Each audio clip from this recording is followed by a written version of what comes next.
cidadania, educação, comunidade, saúde, comunicação, universidade, cultura, debate. cidadania em debate.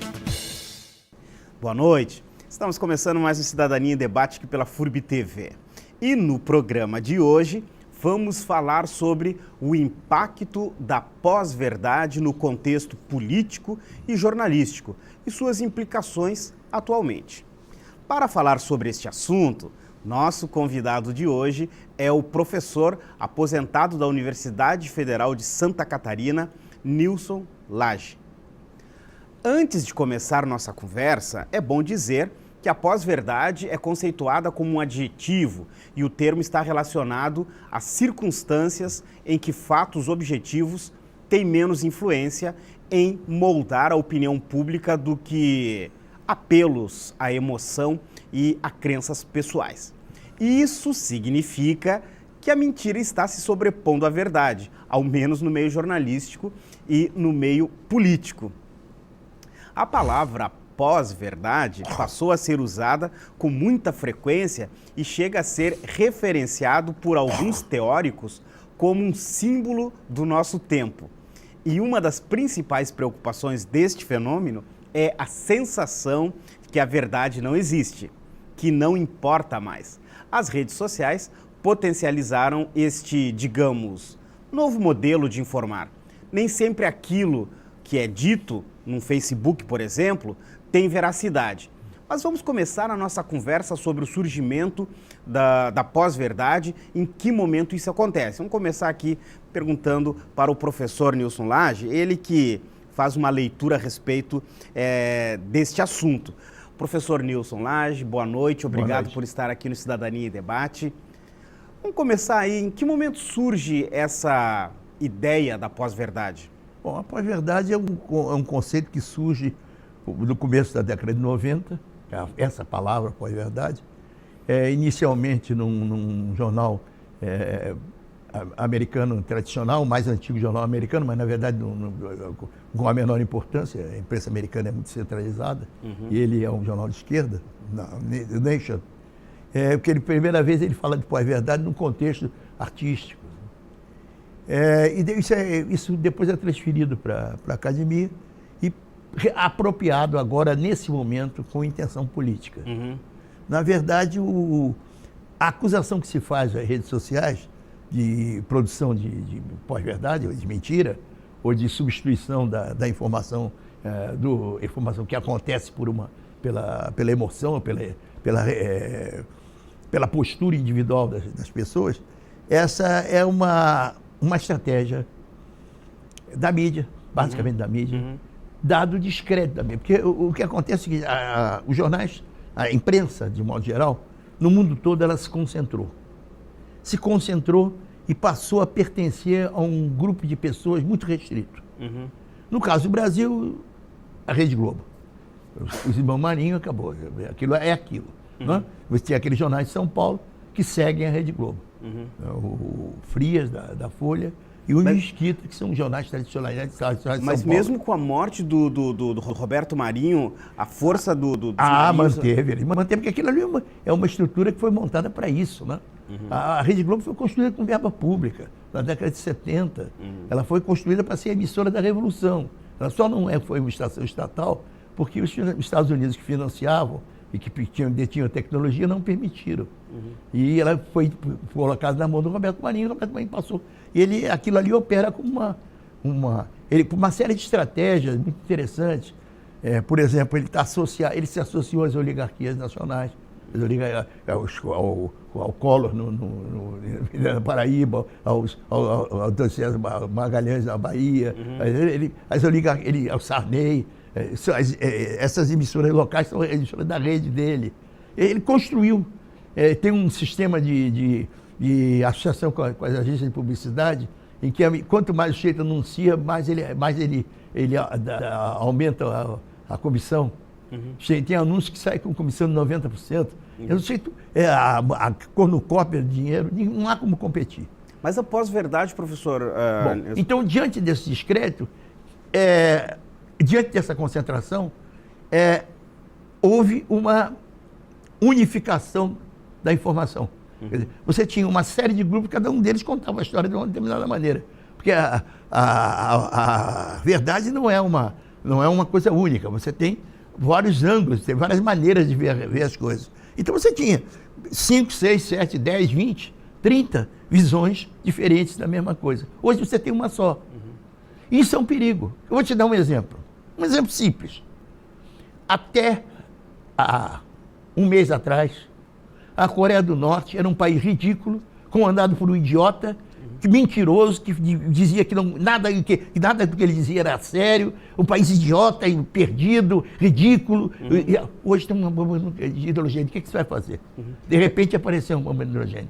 Ele nunca foi um país pequeno, era um país fechado que desenvolveu até tecnologia muito avançada. É uma coisa. Então é uma construção de um discurso que termina sendo falso. Né? Isso é uma pós-verdade. Isso é uma estrutura. Como isso foi revelado, como está sendo revelado, é preciso arrumar um culpado. E o culpado passou a ser a mídia. Até porque a grande mídia está perdendo mercado para essa mídia alternativa. Hoje, quem é o principal? O Brasil, o maior faturamento de publicidade continua sendo a Globo. Mas o segundo se aproximando é o Google. Que está fora Está fora desse esquema. E a Google, porque ela fatura com aqueles anúncios que aparecem nos blogs.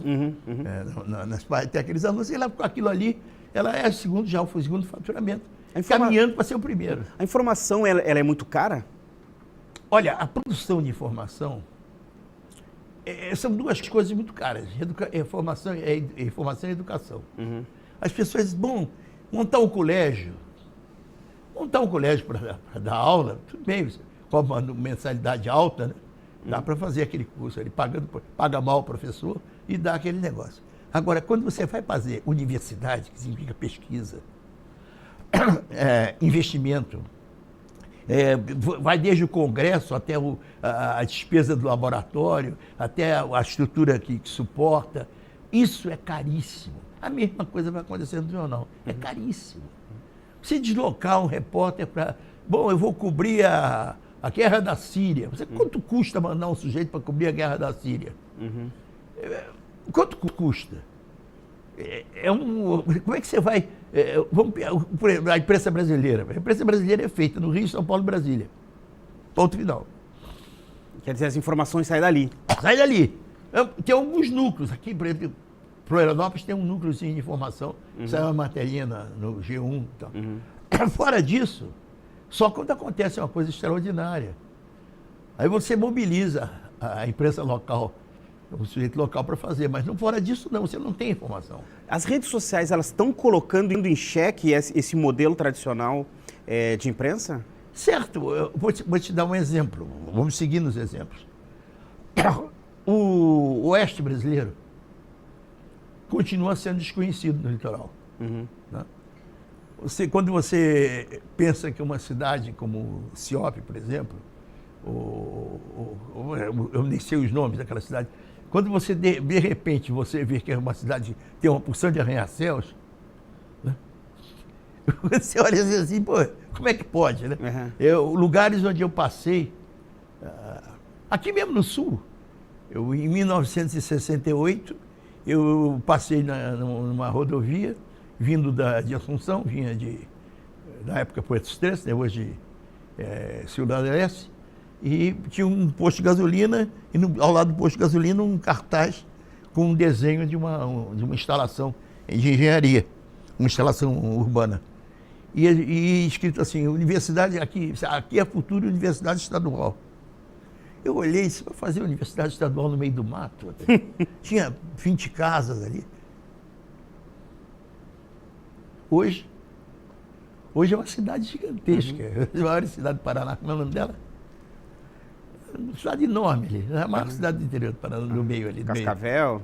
Cascavel. Quer dizer, o Brasil cresceu enormemente, não precisa de um crescimento não, continua sendo Rio, Brasil e São Paulo.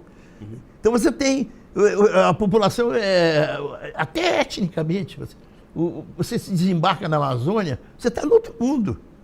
É outra gente, aquele pessoal moreno, baixinho, cabelo preto e tal.